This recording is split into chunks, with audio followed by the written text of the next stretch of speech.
राणे पिता पुत्रांचा कॉन्फिडन्स शिगेला पोचलेला आहे, त्यामुळे त्यांनी उत्मात करणं फार स्वाभाविक आहे. पण जर एवढं वाटत असेल तर राणेंनी शिंदेंना आणि फडणवीसांना आणि पवारांना सांगायला पाहिजे होतं की लाडकी बहीण योजना राबवताना आम्हाला ती बौद्धांसाठी, मुस्लिमांसाठी, ख्रिश्चनांसाठी किंवा जैनांच्यासाठी राबवायची नाही, आम्हाला ती फक्त आणि फक्त हिंदूंसाठी राबवायची आहे.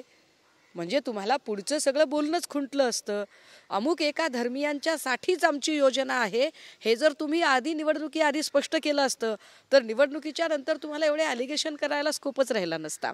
ज्या पद्धतीचं राजकारण चालू आहे एकनाथ शिंदे आणि देवेंद्र फडणवीस यांच्यामध्ये, हे जे रुसव्या फुगव्याचं राजकारण आहे, यामध्ये मंत्री आणि उपमुख्यमंत्री तर तुम्ही निवडले, मात्र खातेवाटप कधी करणार आहात?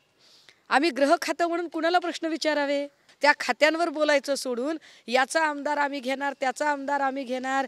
बावनकुळे साहेब, अहो एकदा स्पष्ट तरी करा की तुम्ही महाराष्ट्रात लोकांना सोयी सवलती देण्यासाठी सत्तेवर आला नाहीत, तर तुम्ही सगळा महाराष्ट्र विद्रूप करण्यासाठी आणि सगळे लोक याची त्याची फोडाफोडी आणि चोरी करण्यासाठीच आलात, एवढं तरी मान्य करा.